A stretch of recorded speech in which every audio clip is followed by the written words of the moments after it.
Salut à tous, bienvenue pour la 15e de l'émission Top 2. On est ravis de vous retrouver en cette fin d'année. Ça y est, on arrive tout doucement vers la période des fêtes. On espère déjà qu'elle se passe pour le mieux, cette période pour vous. En tout cas, nous aujourd'hui, on est là pour revenir un petit peu sur ce qui s'est passé cette saison 2025 et aussi se projeter sur l'avenir puisqu'on parlera bien évidemment du Dakar 2026 et on aura également Eric Camilli qui sera présent dans l'émission pour nous raconter un petit peu ce qu'il va faire l'an prochain en WRC2. À mes côtés aujourd'hui, Valentin Glo et Mathieu Chambenois. Bonjour messieurs. Salut Michael. Salut Michael. Voilà, on espère. Et salut Mathieu. Oui, bien sûr. Comment ça va? Ça va très bien. Non, mais faites votre émission et puis nous, ce qu'on va faire, c'est qu'après on fera des Et toi Michael, comment ça va? Ça va très bien. Écoutez, voilà, on arrive en fin de saison. Ça y est, il est temps donc de faire un petit coup dans le rétro maintenant, histoire de revoir ce qui s'est passé cette année. On va vous faire un petit retour.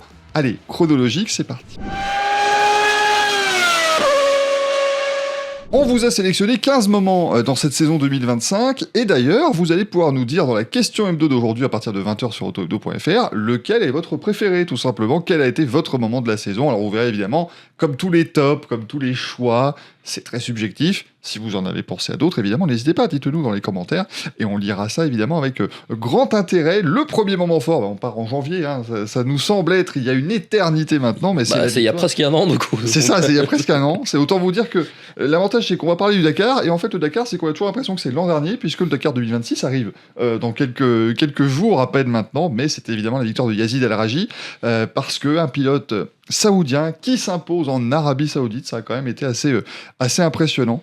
Et puis Yazid Al-Raji, c'est un peu un pilote quand même où on a plutôt l'habitude de le voir sur le toit, casser des suspensions, voilà, bon, c'est un petit peu... Très fort cette émission. Non mais c'est le cas. Donc t'es en train de me dire que le fait qu'il finisse le Dakar sur ses 4 roues, c'était déjà un miracle. Voilà, et donc le gagner, c'était encore mieux. Encore parce plus, ok. On sait qu'il est très rapide, Yazid Al-Raji, maintenant, et c'est d'ailleurs Jean-Marc Fortin aussi qui l'a dit, le patron d'Overdrive, parfois, il y a ce petit côté un peu dilettante, tout ce côté où on ne sait pas trop jauger le niveau d'attaque, et là il l'a fait absolument parfaitement, une bagarre avec son équipier avec Lattegan pendant tout le rallye, et finalement la victoire de Yazid Al-Raji, un grand moment à vivre quand même, ça c'était quand même très sympa. Et pour l'anecdote, T'étais sur place toi mec. voilà, j'y étais effectivement, et on en reparlera tout à l'heure, puisque vous verrez qu'on y retourne au Dakar en 2026, mais pour l'anecdote, ce qui était très drôle, c'est qu'à la fin du Dakar, j'avais pris un Uber notamment pour aller à mon hôtel à Riyad, et tu disais Yazid Al-Raji à n'importe qui, c'était la fête, enfin vraiment, ça a eu un retentissement dans le pays qui était quand même assez incroyable, et nous, forcément, en tant que Français, ça nous a peut-être pas paru si fou,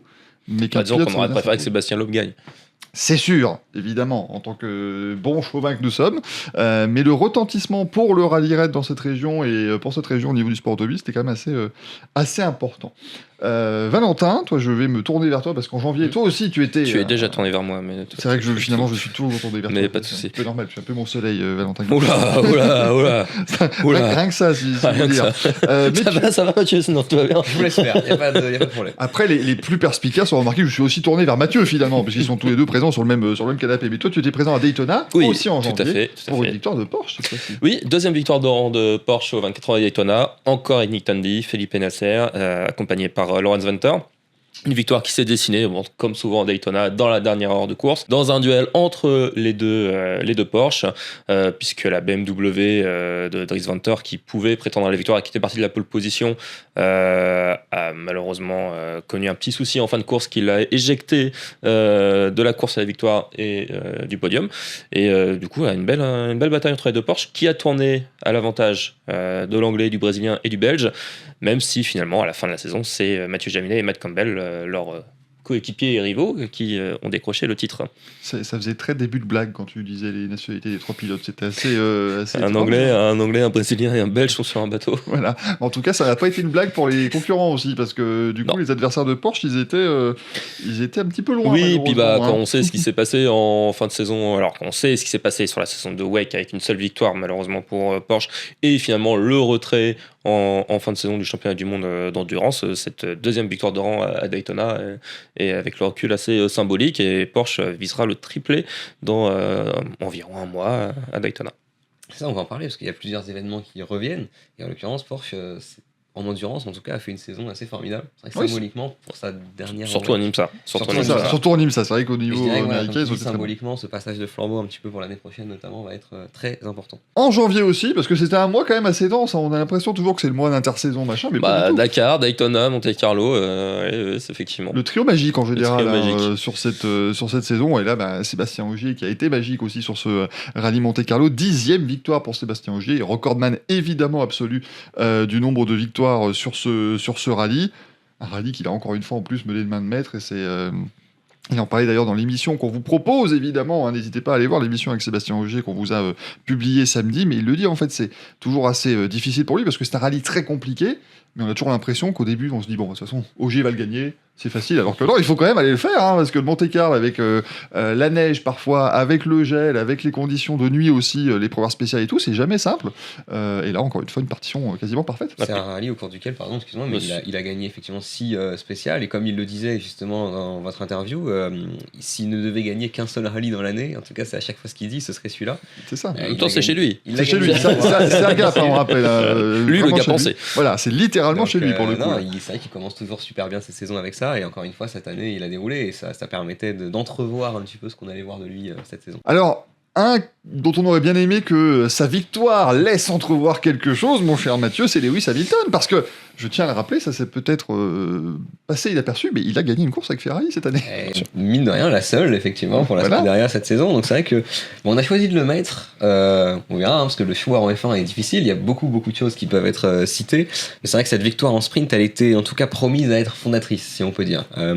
Il avait fait la pole la veille, du coup pole de la qualif sprint, effectivement devant les McLaren. C'était une surprise, mais c'était le premier moment fort au tout début de la saison. Il gagne effectivement le sprint sans être inquiété à ce moment-là, avec un rythme qu'on lui connaît.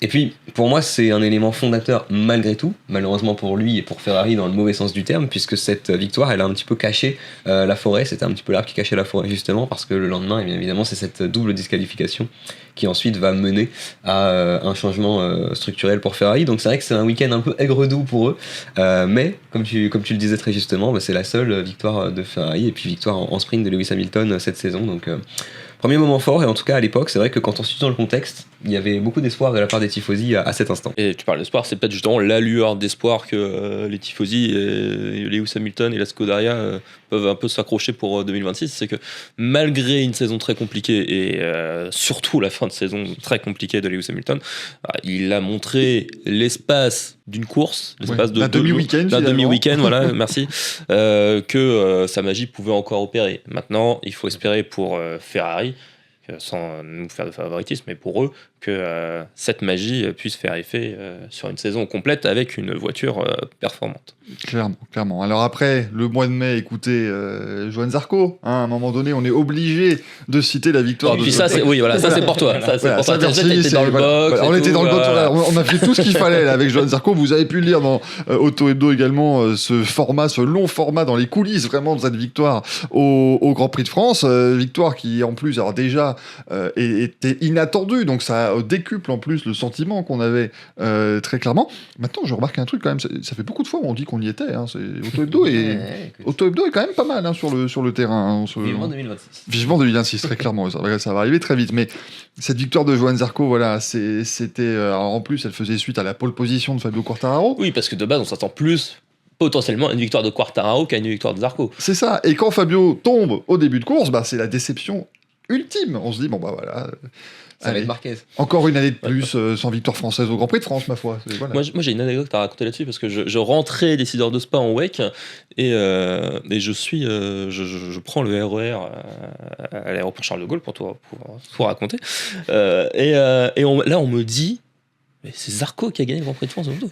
Et je me dis, Zarco mais comment a-t-il pu gagner? Parce que, aussi, rappelons que tout peut finir au premier virage pour Zarco. Il se fait découper au premier virage quand même. Il se fait complètement découper, il ressort de la première chicane complètement dernier. De la chicane Dunlop encore à ce moment-là, je tiens à le dire. Oui. Nous sommes dans l'actu. RIP, la passerelle Dunlop. RIP, la passerelle Dunlop, puisque à partir de 2026, il faudra l'appeler la passerelle Goodyear. Et je pense qu'on va avoir du mal. Je pense qu'on va l'appeler Dunlop encore un petit moment. Moi, comme je l'ai toujours dit, j'ai une pensée pour les personnes qui vont venir pour la première fois aux 24 heures du Mans cette année, ou à d'autres événements d'ailleurs sur le circuit. En 2026, tu veux dire. L'année prochaine. L'année prochaine, tout à fait. Vous voyez, c'est ça qui. Voilà. on est déjà en focus 2026. Mais imaginez, c'est la première fois que vous allez sur le circuit et là, vous avez des habitués qui vous disent non, on se retrouve à la Dunlop.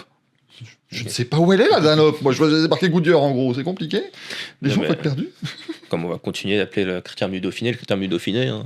Exactement. Alors que depuis, il a pris un nom encore. Non, il a changé de nom l'an prochain. Mais justement, il change de nom l'an prochain. Ouais. Il s'appelle comment maintenant? Je sais plus. C'est ça. Il s'appellera toujours Christian Dauphiné. Vous en faites pas. Oui, là, c'était une parenthèse cycliste pour ceux qui n'avaient pas suivi, notamment Mathieu. Voilà.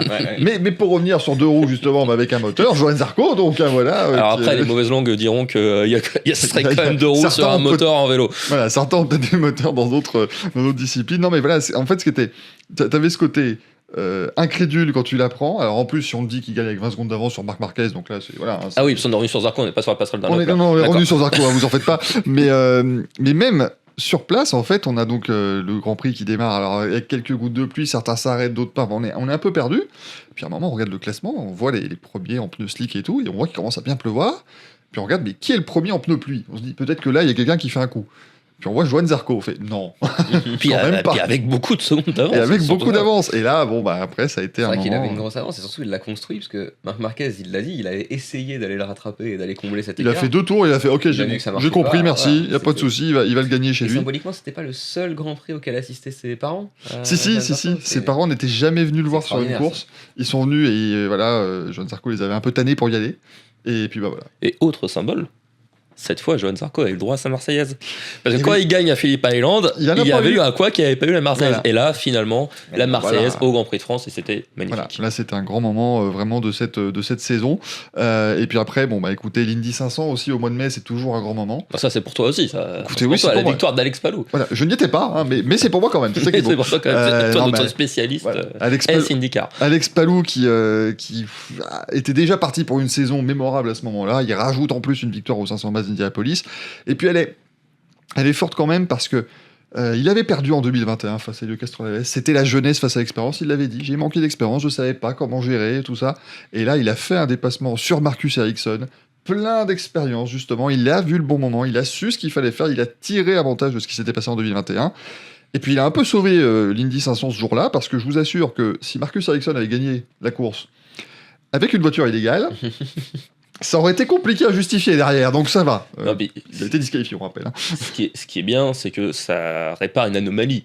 Que le meilleur pilote d'IndyCar de ces dernières années gagne enfin la course majeure du championnat. Et c'est d'ailleurs la première fois depuis 15 ans qu'un pilote gagne l'Indy 500 et le championnat la même saison, ce qui veut quand même montrer que voilà, Alex Palou a vraiment dominé cette année et c'était largement mérité pour lui. Et j'ai eu un petit peu de baume au cœur à le voir faire une tournée médiatique en Espagne parce qu'il avait dit après sa victoire, il a dit oh, vous savez en Espagne de toute façon tout le monde s'en fout, tout le monde en a pour Fernando Alonso. Bah non, il a eu sa belle tournée médiatique avec son trophée. Voilà. Oui, j'ai un confrère espagnol qui me dit souvent que malheureusement Alex Palou est pas assez reconnu dans son pays, c'est dommage. Et il l'avait dit dès 2020, son premier Indy 500, il se qualifie pas loin du top 12 ou peut-être même dans le top 12, loin devant Fernando Alonso. Et il l'a dit, bah de toute façon, oui, bah super, mais en Espagne, personne ne parle de moi. Et c'est vrai que t'allais sur tous les sites espagnols, il y avait Fernando Alonso, il est 20ème quand même pour l'Indy 500, c'est pas mal. C'est quand même dommage qu'Alex Palou ait pas sa place en F1 quand même. Sa chance en F1. C'est vrai que cette année, c'est quand même fort parce que je crois que c'est la première fois qu'il y a eu cette forme d'unanimité là autour de ce titre où il a vraiment écrasé l'IndyCar et donc voilà, il n'y avait pas vraiment de doute sur la question. Et c'est vrai qu'il y a eu des rumeurs dans la saison comme quoi il y avait eu des liens, mais lui avait réitéré que ça l'intéressait pas. Ouais. Bon, voilà, il pense que c'est trop tard maintenant, effectivement, le train est passé et n'a pas décidé de le prendre avec. Après, il y avait le train, c'était surtout McLaren, mais qui décide finalement de prendre Piastri à sa place. Après, il y a eu les rumeurs AlphaTauri, Racing Bulls. Mais voilà, après, bon, il y a toute l'histoire du procès avec McLaren qu'on va pas développer ici. On va continuer, Valentin, avec les 24 heures du Mans. Là, on y était. Là, Auto Hebdo, il était sûr et certain. Aucun doute. Aucun doute. Et la victoire, la 3e de rang de Ferrari aux 24 heures du Mans, cette fois avec la 3e voiture. Une 3e voiture différente en 3 ans, quand même, c'est quand même assez exceptionnel. Après la 51, après la 50, c'est la 83 qui gagne cette année, donc la F-Corse est cliente, victoire d'une voiture privée, emmenée par un extraordinaire Robert Kubica, associé à Yves Fayet et Phil Hanson.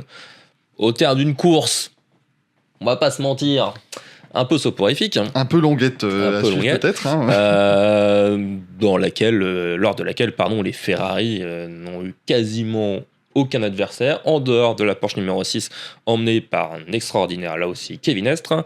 La Porsche qui était en plus partie dernière de la catégorie Hypercar après une disqualification. Et donc la Porsche numéro 6 qui a rapidement remonté la concurrence, qui a été à peu près la seule voiture à potentiellement poser problème au Ferrari. D'ailleurs, elle s'intercale entre les Ferrari puisqu'elle termine deuxième. Après, la victoire aurait probablement dû revenir à la Ferrari numéro 51 sans l'erreur d'Alessandro Pierguidi en rentrant dans la voie descendante qui part en tête à queue. Ce qui offre la victoire à la 83, mais c'est une victoire méritée pour cette voiture avec un superbe équipage. Ouais, d'autant plus qu'ils avaient mené très longtemps l'année d'avant et qu'ils ont eu un problème lors de leur dernier arrêt. Donc, exactement. Robert Kubica qui en parlait justement à Cyprien dans son interview. Que l'on peut d'ailleurs retrouver sur la chaîne YouTube. Décidément, ils passent tous en interview. Non, mais alors, ce qui est très bien, c'est que si vous ne savez pas quoi faire pour animer les fêtes, il y a tout ce qu'il faut sur la chaîne YouTube d'Auto Hebdo. Là, vous avez plein d'interviews. Et c'est pas fini. Et c'est pas terminé, exactement. Mais donc, quel art du teasing, Valentin Glosset. On y revient. Non, mais c'est vrai qu'en ce moment, on a la chance d'avoir beaucoup de pilotes qui s'expriment et qui reviennent sur leur saison notamment. Et Robert Kubica, donc, qui a parlé à Cyprien, et en l'occurrence, oui, il parlait de ça, du fait qu'il avait eu moins de réussite sur les dernières éditions des 24 heures du Mans. Donc c'est aussi une belle récompense d'être voilà, un peu le porte-étendard de cette victoire cette année. Donc c'est très joli. Oui, moins de réussite, c'est presque un pléonasme, puisque rappelons que Robert Kubica était en 2021 dans la WRT en LMP2, qui est en tête en entamant le dernier tour, qui va gagner et qui, avec Yves d'ailleurs, les deux étaient dans la même voiture, le troisième même étant Louis Delétraz, qui a aussi gagné le Mans cette année en LMP2 Pro-Am, avec AO-BITF. Et donc cette LMP2, cette Oreca de WRT, qui tombe en panne à l'entame du dernier tour, sous la passerelle Dunlop, bien sûr, à ce moment-là. Je ne sais plus. Voilà, on y revient, cette fameuse passerelle. Et donc, oui, c'est une belle revanche. Et on revient un peu pour revenir un peu sur le symbolisme, c'est bien aussi que ce soit cette voiture qui gagne, puisque avant cette saison, la F-Corse 83 était la seule Ferrari qui s'était imposée en dehors des 24 heures du Mans. C'est vrai. Qui avait gagné à Austin l'année dernière. Tout à fait. Donc voilà. La boucle est un peu bouclée. La boucle est un peu bouclée. C'est bien que ça soit un peu la 83 qui gagne pour une fois. Dans les moments inattendus, on a parlé un petit peu de Johan Zarco qui était inattendu, Nico Hülkenberg qui monte enfin sur un podium en Formule 1, ça c'était inattendu. Et oui, il a attendu 15 ans, plus de 200 Grands Prix dans sa carrière avant de monter sur son premier podium en Formule 1. Et puis quel podium, parce que franchement il est parti de très loin, on rappelle qu'il s'était très mal qualifié la veille. C'est une course quand même, à chaque fois Silverstone nous réserve des surprises, ou en tout cas du spectacle. Après la victoire d'Hamilton l'année dernière, et là ça a été le podium d'Hülkenberg, c'était vraiment le grand moment. En plus il termine devant Lewis Hamilton symboliquement, il casse un petit peu la série du Britannique. Et puis surtout, ça a été un grand moment d'émotion. Je pense que malgré la victoire de Norris, qui était quand même mine de rien sa première, encore une fois, à Silverstone, la lumière était naturellement sur Nico Hülkenberg. Je pense qu'on peut parler d'un des exploits de la saison, si ce n'est l'exploit de la saison. En tout cas, à mon sens. Surtout avec une Sauber. Voilà, en termes d'exploit, moi je le mets top 1, en tout cas de la saison de F1. C'était vraiment énorme, et surtout on a senti une émotion qui était assez unanime dans le milieu du sport auto. Ça a dépassé un petit peu le cadre de la Formule 1, ça a dépassé le cadre du championnat, alors que pourtant il était quand même très élevé encore, le niveau à ce moment-là, très intense. Donc non, ça a été un moment très fort, et je pense que tout le monde a été ravi pour lui. Ça a été une case qui a été cochée. Après, malheureusement, la suite de sa saison a été en demi-teinte. Mais en tout cas, à ce moment-là, il était vraiment très fort et très émotif pour lui. Je t'oppose ce qui pourrait être aussi un des exploits de la saison, Isaac Hadjar, quand même, podium à Zandvoort. Alors évidemment, on peut dire qu'il monte sur le podium grâce à la casse de Lando Norris. Oui, mais on peut dire que Hülkenberg monte aussi sur le podium grâce à la pluie, etc. Exactement. Etc. Et puis à un moment donné, il faut être là. Même si Norris n'est pas là, il est quatrième, Isaac Hadjar, avec une Racing Bull, c'est quand même déjà une superbe performance. Et voilà, et ça faisait vraiment plaisir de le voir déjà réussir à concrétiser ce potentiel, parce que Isaac Hadjar, on sait qu'on mise beaucoup aussi sur lui chez Red Bull, et il va d'ailleurs aller dans l'équipe principale pour 2026, et c'était une super récompense pour une saison qui était vraiment bonne, on peut le dire quand même, de la part d'Isaac Hadjar, qui a très mal commencé certes avec ce Grand Prix d'Australie, mais qui ensuite a vraiment déroulé et a pris la mesure d'Ian Lawson, et en plus a réussi à monter sur un podium. C'était quand même très très très fort, plus jeune français à monter sur un podium en Formule 1. Et puis de toute façon il est derrière Valentin et Mathieu, donc à un moment donné c'est que c'était quand même un exploit, de toute façon. Allez, on va rester dans les exploits français, Valentin, parce que juste après Zandvoort en plus, qu'est-ce qui s'est passé? Tu vas pas nous dire que tu y étais quand même. Si. C'est fou, ça. Au pied du mont Fuji, Alpine qui s'impose. Ça, c'était beau. Qui décroche sa première victoire. Alors, pas sa première victoire en catégorie Hypercar, s'il vous plaît, mais sa première victoire avec sa LMDH. Voilà. Une magnifique victoire acquise par Paul Louchatin, Charles Milesi et Ferdinand Asbourg. Là encore, forcément, l'effet de course ont permis à Alpine d'aller s'imposer. D'ailleurs, ils s'imposent devant Peugeot. C'était un duel français pour la victoire, puisque longtemps, la victoire a semblé promise à Peugeot. C'est vrai. Et c'est finalement Alpine qui la décroche. Un petit coup stratégique. Grâce à, voilà. Alors déjà, il y a la safety car qui remet l'Alpine dans le jeu, parce que c'était quand même mal engagé après un accrochage entre Ferdinand Habsburg et Sébastien Buemi dans le premier tour. En tout cas, dans les tout premiers tours de course. Donc c'était mal engagé, mais une bonne safety car au bon moment a remis l'Alpine en très bonne position. Et à partir de là, le pari stratégique était de garder les pneus neufs pour la fin de course. Et en fin de course avec les pneus neufs, Charles Milesi est allé chercher la Peugeot de tête et donc a offert une magnifique victoire aux troupes de Philippe Sino et une victoire encore une fois symbolique. Décidément, je suis dans le symbolisme aujourd'hui. Puisque avec le recul, et on avait déjà compris à l'époque, notamment par son discours à notre micro à la fin de la course, que c'était une des dernières courses de Paul Bouchatin avec Alpine. Et c'est une belle victoire parce que c'est un trio d'amis qui s'impose. Donc c'était très émouvant, notamment en conférence de presse après la course. On a vu Ferdinand Habsburg qui avait du mal après une saison compliquée, qui avait du mal à retenir ses émotions. Charles Milesi s'est longtemps épanché, lui, à notre micro sur ce que cela symbolisait. Et on a eu également parlé avec Bruno Famin, avec Philippe Sino. Belle réussite d'ensemble, une belle réussite pour ce projet qui progresse bien depuis 2 ans. Maintenant, l'objectif, ce sera de gagner les 24 heures du Mans. Pourquoi pas dès l'année prochaine? 3 podiums cette année, c'est ça? 3 podiums, parce que oui, effectivement, cette victoire confirme la montée en puissance de l'équipe avec des podiums acquis par le numéro 36 en début de saison à Imola et à Spa avec Frédéric Makowiecki, Jules Gounon et Mick Schumacher. Et c'est bien aussi que le gâteau soit un peu partagé, que ce soit la 35 qui gagne du coup à Fuji. Alpine qui a fait quand même dans l'ensemble une saison bien solide. Bon, il y a eu, on va dire, un peu le couac des 24 heures du Mans, ça s'est pas super bien passé. Bon, mieux que l'année dernière, de toute façon. C'était compliqué de faire pire, malheureusement. Après un double abandon au bout de 6 heures. Là, oui, la course du Mans a été plus compliquée. C'est pour l'instant un peu ce qui manque encore, on va dire, au projet Alpine, au programme Alpine en WEC. C'est, avec cette voiture, un résultat majeur aux 24 heures du Mans, et on espère que ce sera le cas en jour prochain. Sous la passerelle. Ah non, merde! Arrêtez les passerelles, moi j'en peux plus. Et, mon cher Michael, au Japon, le même week-end, sur un autre circuit, à Motegi, qu'est-ce qui s'est passé? Le titre mondial de Marc Marquez. Ça, c'est quand même formidable. Nos amis japonais ont été gâtés ce jour-là en termes de grands moments. Marc Marquez, c'est symbolique. Moi aussi, je vais être un petit peu dans le symbolisme, mon cher Valentin, parce que, évidemment, alors Marc Marquez s'impose au guidon d'une Ducati, mais il s'impose au Japon, sur les terres de Honda, sur le circuit de Honda, avec qui il a évidemment connu une extraordinaire carrière en MotoGP. Ça s'est pas très bien terminé, et ça lui a permis d'avoir cette renaissance et ce titre mondial qui n'a pas vraiment fait... Allez, on n'était pas très inquiet, on va dire, sur le titre de Marc Marquez. On a compris au bout de 2 courses qu'il allait être champion. Voilà, alors certes, à un moment, son frère Alex était en tête du championnat, mais on s'est dit non, mais c'est qu'une question de temps. À quel moment on a cru qu'Alex allait battre Marc? Même lui, je pense. Je pense qu'à aucun moment il se disait, c'était pas très important. Non, mais Marc Marquez le disait en début de saison, en fait, celui qui pouvait battre Marc Marquez, c'était lui-même. Oui. Et il s'est battu lui-même. Oui, parce qu'il finit pas la saison, c'est ça. Voilà. Et en plus, il termine pas la saison après un accrochage avec Marco Bezzecchi. Mais ce titre, voilà, c'est le 9e titre. Au global, nous, on va encore compter les titres Moto 2, Moto 3, 125, tout ce que vous voulez. Contrairement à ce que la Dorna veut nous faire croire. Exactement, ce sont encore des titres mondiaux. Et non, franchement, Marc Marquez, c'est le point d'exclamation, une saison qui était quasiment parfaite pour lui.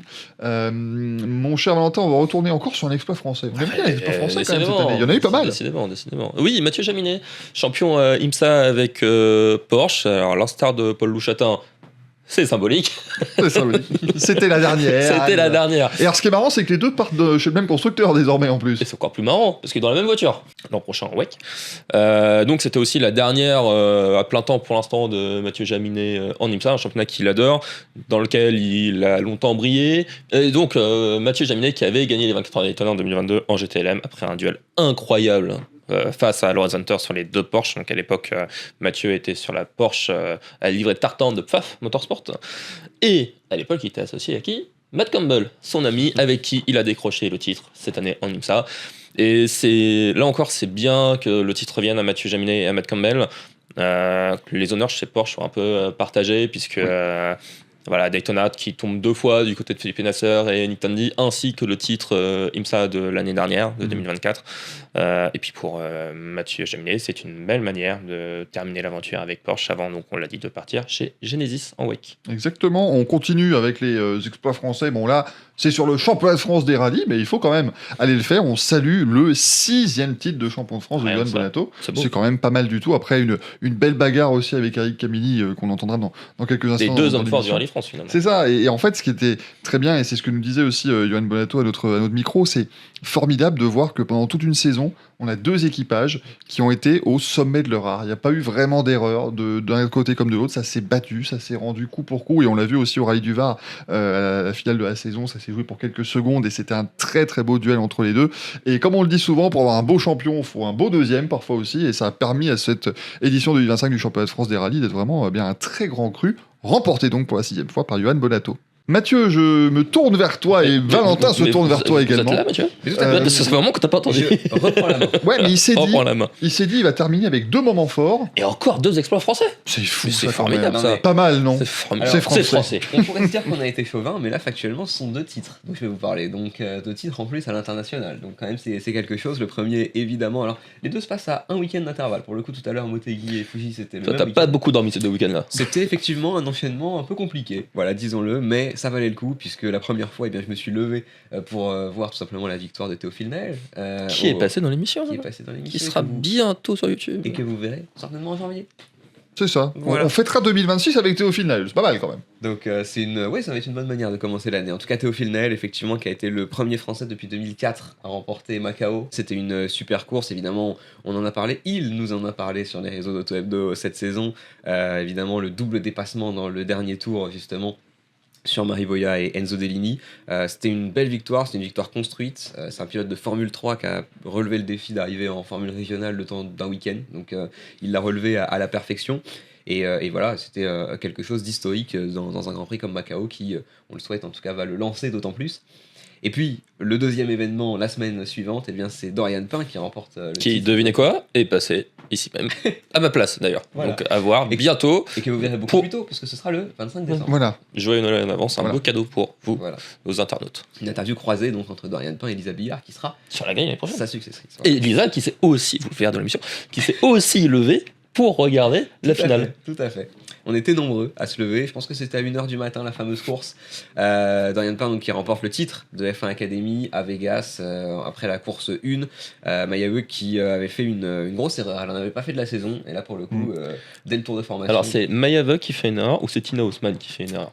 Pour moi, Mayawe est trop impatiente. Même si Tina, effectivement, est un peu. Voilà, elle conduit pas forcément de la meilleure des manières dans ce tour de formation, mais je pense que Mayawe est un peu impatiente sur le coup de la dépasser. En l'occurrence, Dorian, elle a fait par contre la course parfaite. Elle nous l'expliquait justement au sortir de ce week-end, comme quoi il pleuvait sur la grille, elle avait pas fait le bon choix de pneus, elle a changé au dernier moment, elle a réussi quand même à gagner la course alors qu'elle partait 5ème. Bref, ça a été quand même beaucoup de rebondissements. Ça a récompensé une saison encore une fois marquée par de nombreuses victoires pour elle dans sa 2e saison de la F1 Academy. Et donc voilà, encore une fois, un titre français.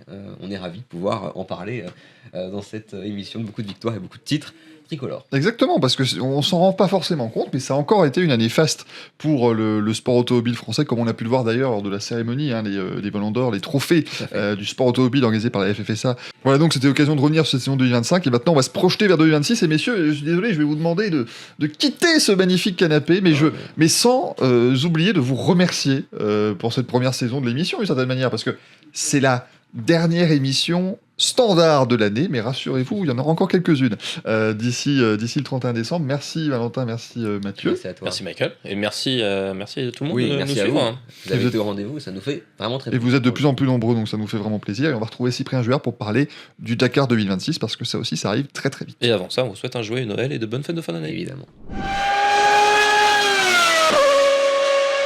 Pour évoquer le Dakar 2026, j'ai le plaisir d'accueillir Cyprien Juillard. Comment ça va Cyprien ? Ça va super, et toi, Michael? Ça va très bien, et ça me fait plaisir que tu sois là, parce que vous le savez, en 2025, on a eu la chance, et j'ai eu la chance de vous faire vivre le Dakar avec Roule sur les réseaux sociaux d'Auto Hebdo. Et bien la bonne nouvelle, c'est qu'on remet le couvert avec Roule, mais cette fois-ci avec Cyprien. Comment on se sent, avant d'évoquer maintenant évidemment les forces en présence de ce Dakar, comment on se sent à quelques instants du grand départ ? Ben on a hâte tout simplement. Je pense que faire le Dakar, c'est un rêve pour tout passionné de sport automobile. Donc on a cette chance-là en tant que journaliste pour Auto Hebdo de pouvoir le couvrir, un partenariat avec Roule, comme tu l'as dit. Donc non, ça va être une très belle aventure et j'ai vraiment hâte d'être en Arabie Saoudite. Et on va voir évidemment ce que ça va donner sportivement, mais à mon avis, on risque d'être sur une très très belle édition, à commencer par Dacia. Si on fait un petit peu le tour comme ça des forces en présence, Dacia qui n'a pas gagné le Dakar l'an dernier, mais c'était leur première participation, qui depuis a remporté le rallye du Maroc avec Sébastien Loeb, a failli devenir champion du monde avec Nasser Al-Attiyah. Ils arrivent quand même avec un sacré contingent chez Dacia. Ils arrivent avec un sacré contingent. Je sais que le terme contingent, tu l'adores, Michael, en ce Je moment. l'aime beaucoup, j'avoue que c'est pas mal. Mais en effet, il y a un vrai contingent chez Dacia. On a 3 prétendants à la victoire au Dakar, puisqu'on a les noms que tu as évoqués. Sébastien Loeb qui a gagné le rallye du Maroc, qui est la grande répétition chaque année avant le Dakar. Dernière manche du championnat du monde. Et sur cette dernière manche du championnat, on a Nasser Al-Attiyah qui est passé tout proche du titre, qu'il a perdu, on se souvient des conditions. Sur une pénalité d'une heure, voilà. Voilà, une pénalité ajoutée après l'arrivée parce qu'il s'est pas arrêté à un contrôle. Mais ça veut quand même dire que Nasser Al-Attiyah, toute l'année, a été en mesure de se battre pour ce championnat. Donc, en effet, c'est un des meilleurs du monde. Mais bon, ça, on n'en doutait pas. Oui, ça on le savait, hein, effectivement, on s'en doutait un petit peu. Voilà, oui. quand on a gagné 5 fois le Dakar, finalement, bon, On n'est pas mauvais. on n'est pas mauvais, évidemment. Sébastien Loeb, lui, il a jamais gagné, mais évidemment, il sera un des favoris, puisqu'on a parlé du rallye du Maroc, mais même ces dernières années, globalement, on a senti un pilote qui montait en puissance, qui est devenu un vrai pilote de rallye raid. Donc, Sébastien Loeb, ce sera peut-être enfin son année, finalement. Il est passé proche à plusieurs reprises. Il a aussi eu quelques déboires sur le Dakar, des abandons, des disqualifications aussi récemment. Donc, là, je pense que c'est l'année où il est le plus préparé finalement, le mieux préparé et où il a les meilleures armes pour viser la victoire. Et tu l'as dit aussi, l'an dernier, Dacia, c'était leur première année. Ils ont progressé toute l'année sur leur Sandrider, ils l'ont fait bien évoluer et aujourd'hui, c'est un des protos de référence, si ce n'est le proto de référence. Donc évidemment, du côté de Dacia, on a de grandes ambitions et aussi on a Lucas Moraes qui est le champion du monde en titre. Donc Lucas Moraes qui débarque de Toyota et qui va aussi jouer sa carte et espérer gagner le Dakar. Lucas Moraes, seul petit bémol à lui trouver, je trouve, c'est son manque de régularité des fois sur le Dakar sur 2 semaines. Il a fini 3e en 2023 pour sa première participation en plus en Ultimate. Par contre, les 2 éditions suivantes ont été un peu plus compliquées. Il n'a jamais été en mesure de gagner. Est-ce qu'il le sera avec Dacia ? Je pense que quand on vient de gagner un titre aussi, ça peut donner des ailes. C'est ça peut quand même très très bien fonctionner. On salue aussi Cristina Gutiérrez qui sera de nouveau présente avec la 4e Dacia Sandrider cette fois-ci. Elle a quand même, avec Pablo Moreno, son copilote, ils ont eu un petit peu le rôle d'ange gardien sur l'édition 2025, et c'est un petit peu le rôle qu'ils essayent d'avoir toujours, c'est cette capacité justement à pouvoir aider quand les problèmes arrivent sur les équipages de pointe, mais Cristina Gutiérrez, faut pas l'oublier parce qu'elle peut quand même aller faire des sacrés chronos aussi. Ouais. Elle qui s'était imposée il y a quelques années en Challenger, non, il y a toujours moyen. Hein. Puis elle progresse bien en Ultimate. Je trouve que par rapport à sa première participation avec Dacia au Dakar, enfin toute la saison ça a été de mieux en mieux. Au Maroc, c'était franchement pas mal en termes de rythme. Donc toujours se méfier parce qu'on sait aussi que le Dakar c'est il n'y a pas que la vitesse pure en fait qui compte, il y a aussi une part de chance, une part de réussite. Il faut pas tomber dans les pièges. Et Cristina Gutiérrez, qui sait si les 3 autres Dacia abandonnent dès le premier jour, on leur souhaite pas évidemment. Ce serait terrible. Ce serait assez terrible en effet pour le constructeur franco-roumain, mais Cristina Gutiérrez, elle peut avoir sa chance. Et ce serait bien de voir une femme briller au Dakar. Exactement, ça fait quelques années, hein, bien sûr que ça n'est pas arrivé. On salue notamment Jutta Kleinschmidt, qui était la première femme à remporter le Dakar en 2001. Je vous propose, grâce à l'ami Dominique Dricot, qui est allé à la rencontre de Fabien Lurquin, le copilote de Nasser Al-Attiyah, de découvrir tout simplement les impressions du Belge à l'aube de ce Dakar 2026. On a bien bossé, on se sent plutôt prêt à en découdre, donc non, pas stressé, concentré. La différence entre Sébastien Loeb et Nasser Al-Attiyah, c'est quoi ? Nasser a déjà gagné, il a plus d'expérience là-dedans que Seb, donc double avantage à Nasser, je dirais. Ce qui veut dire que vous devrez gagner le Dakar 2026. Non, ça veut dire que petit avantage à Nasser, ça joue vraiment un peu de choses. Seb est vraiment très très bon et commence à avoir vraiment pas mal d'expérience ici sur le Dakar et sur le rallye raid, et surtout vu qu'il n'a pas encore gagné, une très très grosse envie, donc il y a vraiment très peu de choses entre l'un et l'autre, et même si je suis pas la même voiture, je souhaite à Seb de gagner tout en étant que j'espère gagner aussi, donc c'est un peu ambivalent.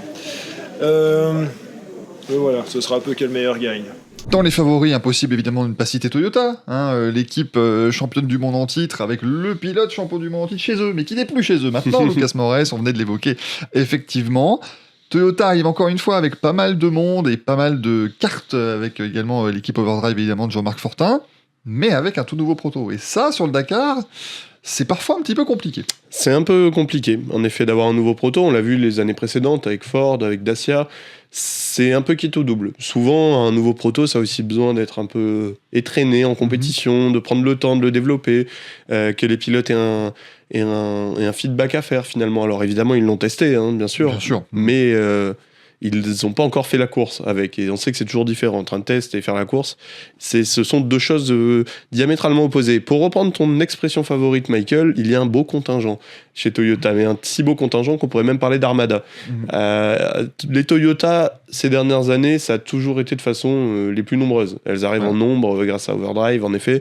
Il y a pas mal de monde, il y a beaucoup de jeunes, notamment. Moi, je trouve qu'il y a des jeunes très prometteurs chez Toyota, sur qui il faut garder un œil. Je pense à l'américain Seth Quintero, qui est très très fort, qui a 22 ans, qui est un des tout meilleurs déjà du monde, malgré son jeune âge. Il a gagné à 19 ans 12 étapes sur une édition du Dakar en Challenger, ce qui est quand même assez impressionnant.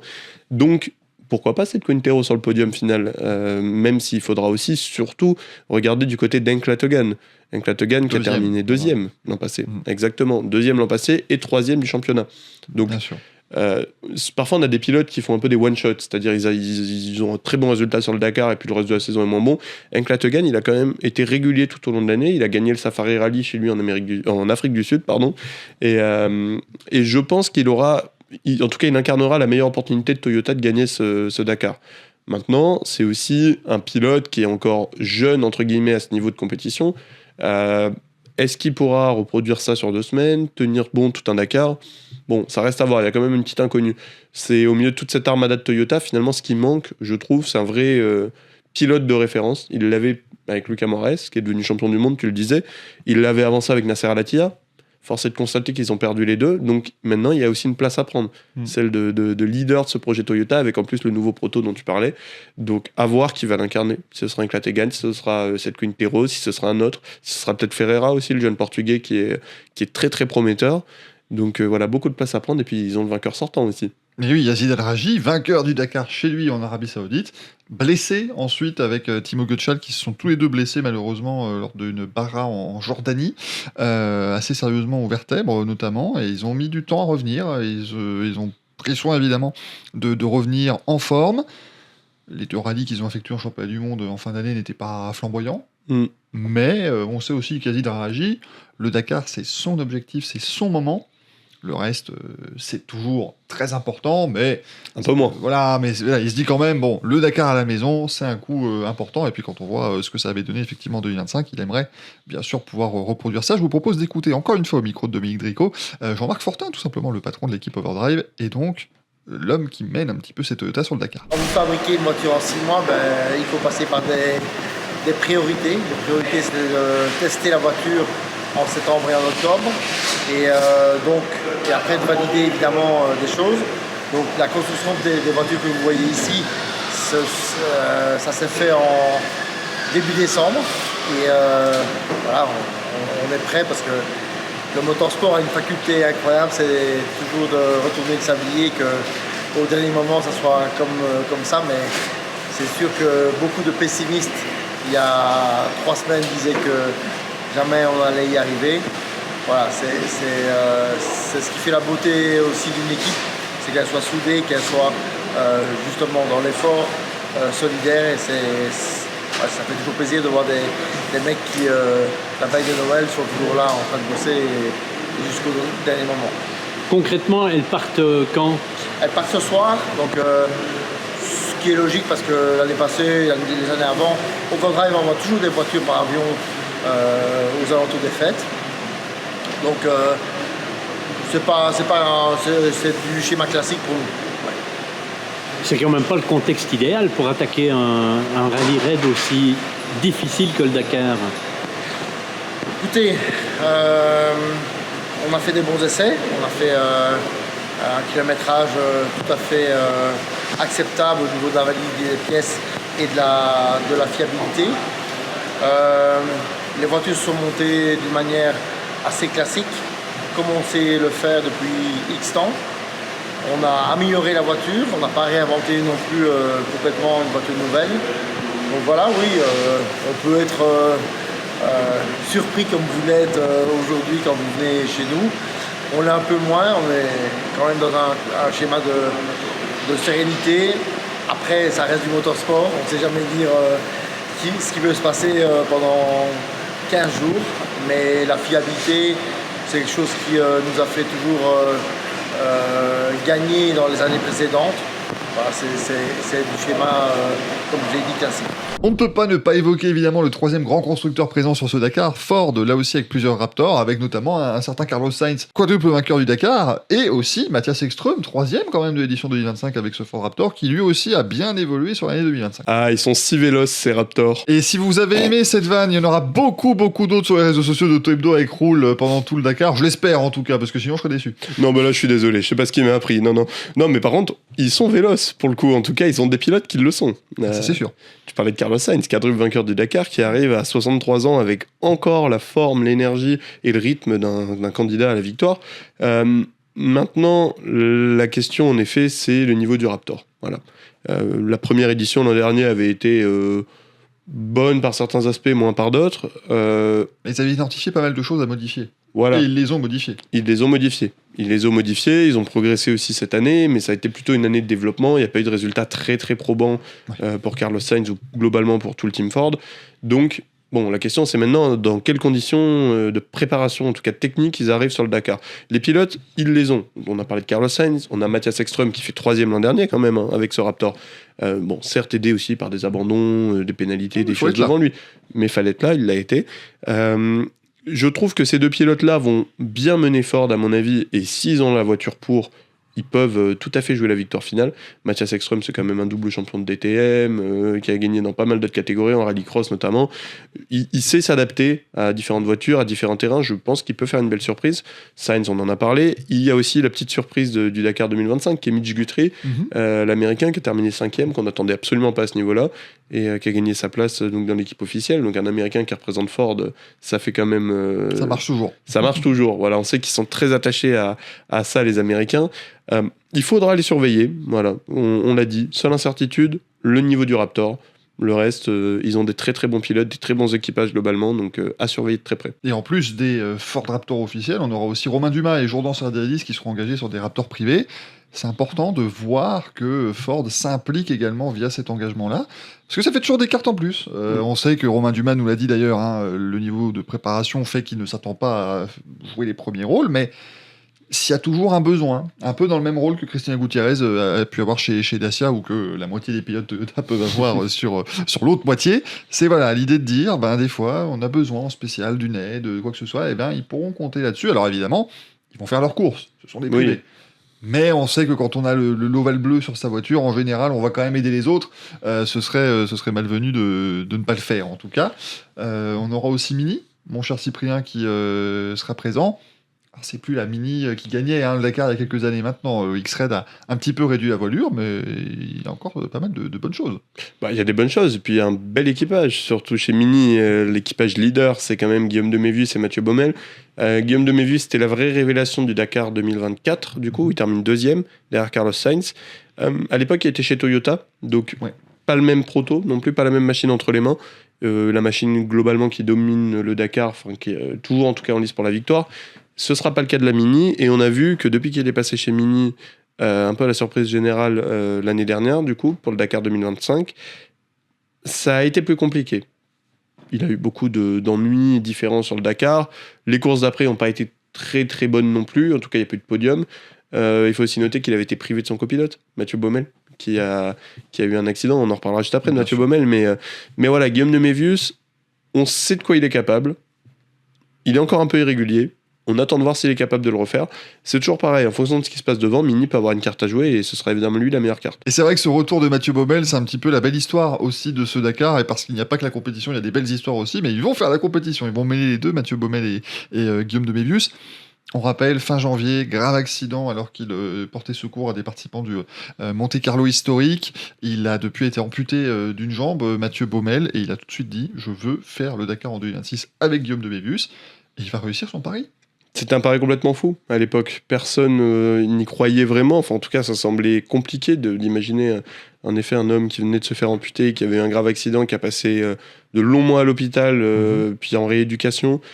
De le voir au départ du Dakar 2026, on se disait mais ça va être trop court. Et ben il y sera. Et il a réussi son pari. Et d'ailleurs j'ai eu la chance de lui parler il y a quelques jours pour une interview qui apparaît dans le magazine de cette semaine, dans le Auto Hebdo. Il dit clairement être au départ du Dakar, c'est une victoire personnelle. Voilà. Et il explique bien que s'il est aussi là, c'était grâce au soutien de ses proches, de sa famille, mais aussi grâce au soutien d'X-Red, son équipe, et de Guillaume de Mévius, son pilote, qui est venu le voir à l'hôpital dès les premiers jours, qui a été très présent dans tout ce processus de rééducation et qui a tout de suite dit qu'il ferait le Dakar avec Mathieu Baumel.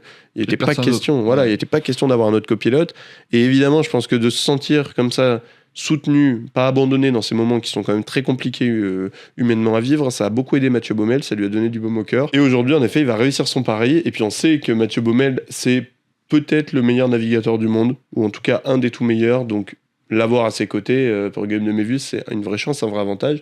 Et alors, imaginons que par un concours de circonstances, il puisse jouer le podium ou la victoire, ce serait absolument génial. Lui, il m'a dit objectif top 5, et 2027, on aura des objectifs plus élevés. En belles histoires aussi, et françaises en plus, mesdames, messieurs, Bruno Sabi qui est de retour 19 ans après sa participation avec une Fiat Panda. Alors là, ça va pas être la même chose, hein. Là, il va être dans un buggy, en catégorie T3. Mais c'est merveilleux de voir que Bruno Sabi, 70 printemps, bien passé désormais, mais toujours bon pied bon oeil. Et ça fait plaisir de le revoir sur les routes du Dakar. Le virus du désert ne s'oublie jamais. Non, en effet, ce virus, c'est aussi une expression que j'aime bien parce que je trouve que ça représente assez bien ce qui touche ces pilotes qui reviennent après plusieurs années. On a Romain Dumas, même s'il était parti depuis moins longtemps, Stéphane Peterhansel qu'on évoquera plus tard, et Bruno Sabi, évidemment, quelle belle histoire 19 ans après. Enfin, personne s'attendait à le revoir au Dakar. Donc en effet, ce sera dans un buggy, pas de question de jouer la victoire finale. Puis de toute façon, à 70 ans, c'est peut-être un peu compliqué aussi. Mais en effet, il est toujours mordu de Rally Raid et on a hâte de le revoir à l'œuvre. Et c'est une très très belle histoire pour nous les Français. Ouais, ça fait plaisir clairement de revoir Bruno Sabi, ancien vainqueur du Dakar aussi, bien entendu. Et un autre ancien vainqueur, mais qui lui par contre a collectionné les bouquets et les trophées de vainqueur du Dakar, c'est Stéphane Peterhansel qui revient, mais qui ne va pas jouer la victoire finale puisque lui, il sera en catégorie stock avec Defender qui fait ses débuts en tant qu'équipe officielle sur le Dakar. Cette catégorie stock, portée comme ça par un Stéphane Peterhansel de retour, on a peut-être un petit peu l'avenir du Dakar devant nous, même si les T1+, les Ultimates sont là pour rester, mais cette catégorie stock avec des voitures dérivées de série, ça peut être pas mal quand même. Justement, comme tu l'as dit, c'est des véhicules de série dérivés, donc ça représente un faible budget finalement pour ceux qui veulent s'engager. Et pour les constructeurs, c'est super avantageux parce que c'est une vitrine géniale. En fait, vous avez un véhicule de série qui est capable de gagner le Dakar dans sa catégorie. Enfin, vous imaginez la promo, ça veut dire que votre véhicule est robuste, qu'il est performant, qu'il est fiable. Bon, même si évidemment il y a quelques petites évolutions par-ci par-là pour le rendre quand même adapté au désert saoudien et au piège du désert. Mais je pense que c'est une catégorie qui a un bel avenir. Je pense que c'est bien que le Dakar développe cette catégorie, qu'ils essaient de la mettre en avant et que Defender surtout s'engage, puisque Defender, qui est une marque du groupe Land Rover, arrive avec des ambitions, arrive en voulant rivaliser avec les Toyota qui jusque-là étaient un peu seuls dans cette catégorie stock, qui avait peu d'intérêt finalement sportif en tout cas. Et là, avoir en plus un visage comme Stéphane Peterhansel, qui est Monsieur Dakar, qui a gagné 14 fois, bon, bah c'est génial. Et nous, on est aussi très heureux, à titre personnel, de le revoir sur le Dakar, puisqu'on ne savait pas s'il reviendrait après sa dernière participation début 2024 avec Audi. Bon, il s'était arrêté là-dessus et on savait pu le comprendre. Et on savait pas effectivement, mais il est de retour. Il avait besoin peut-être de cette année un petit peu à part, où il a dit ok, je fais pas le Dakar. Et à mon avis, encore une fois, on revient au virus, ça a dû le piquer, il a dit non, je vais me relancer dans un projet, et le projet Defender est, ma foi, fort intéressant. Merci Cyprien d'avoir évoqué ce Dakar. On rappelle qu'on va donc te suivre à partir du 1er janvier sur les réseaux sociaux d'Auto Hebdo et sur les réseaux sociaux de Roule également. On est ravis de suivre tout ça, on a hâte et de voir un petit peu ce que tu vas nous ramener et comment ça va se passer, comment cette première expérience du Dakar va se passer pour toi. Ah bah écoute, j'ai complètement hâte d'y être, complètement hâte de faire vivre ça à distance aux gens aussi via nos réseaux sociaux avec ce partenariat avec Roule. Donc ce sera une très belle aventure. Je vais en profiter pleinement et vous faire des belles vidéos sur nos réseaux. Et pour terminer cette émission, je vous l'ai promis tout à l'heure, on va retrouver un petit extrait de l'interview d'Éric Camilli par notre confrère Pierre Barré.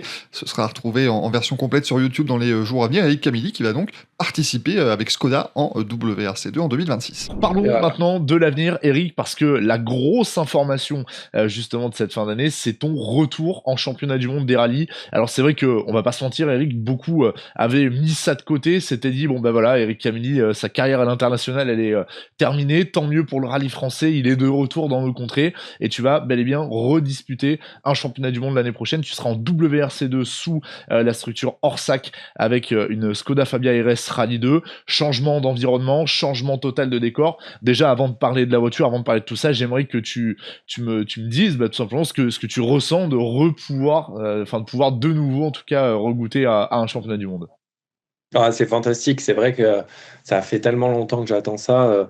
Ça doit faire 2021, je crois 2022, pardon, 2022, où après le Monte Carlo, je crois qu'on a quitté quitté le championnat du monde, et depuis, non pas que j'aime pas le championnat de France, c'est un championnat qui est fabuleux, des épreuves sont fabuleuses, il y en a 9, c'est beaucoup, le niveau, je t'en parle pas, il est super relevé, donc mais c'est vrai que le championnat du monde, on aime toujours essayer d'aller le plus haut possible. Et donc, entre un championnat national et un monde, tu as toujours tendance à vouloir regrimper, on va dire. Et c'est vrai que j'aime ce championnat parce que je l'ai parcouru de 2015 à 2021, pendant 6 ans, WRC1 et 2. Et c'est un championnat que j'adore. Les épreuves sont fantastiques.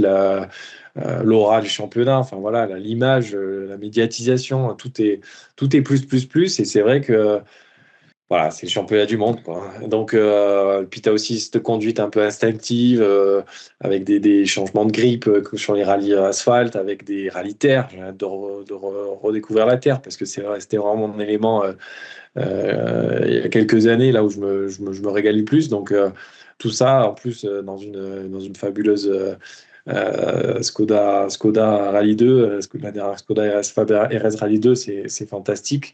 Donc ça, c'est fabuleux.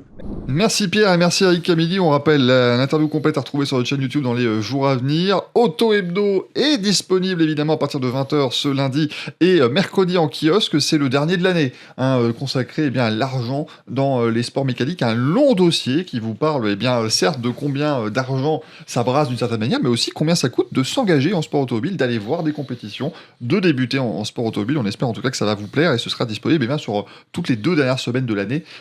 Puisqu'Auto Hebdo reviendra en kiosque le 7 janvier prochain, mais on va pas du tout faire de pause, mon cher Cyprien. Pas de pause pour nous, et puis en plus, petit mot sur le numéro argent dont tu parlais, c'est qu'il y a aussi évidemment 10 pages de guide Dakar quand même. Exactement, donc là voilà, vous aurez tout ce qu'il faut entre la vidéo qu'on a fait là et le guide Auto Hebdo, vous aurez absolument tout ce qu'il faut pour être un mordu du Dakar à partir du 3 janvier, le départ de cette édition du Dakar. Et comme je vous le disais, c'est pas la pause pour nous quand même, parce que certes, l'émission revient en format lundi le 5 janvier, mais d'ici là, on se retrouve tout simplement jeudi, le jour de Noël, le 25 décembre, pour une émission spéciale avec Dorian Pain et Lisa Billard.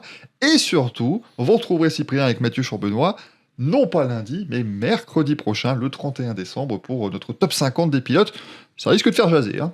Oui, ça fait toujours discuter, mais écoute, nous, on trouve ça assez cohérent, notre top 50 des pilotes de l'année, et quel meilleur jour que le dernier de l'année, finalement, pour le partager aux gens. C'est ça, là, vous aurez vraiment le moment où on terminera 2025, et puis on se retrouvera le 5 janvier pour commencer 2026 avec déjà les premiers échos du Dakar avec Cyprien, notamment. Merci beaucoup de nous avoir suivis cette année, vous êtes de plus en plus nombreux à suivre l'émission, ça n'est que le début, et on espère en tout cas que ça continue de vous plaire, merci beaucoup, passez de très bonnes fêtes, et à bientôt.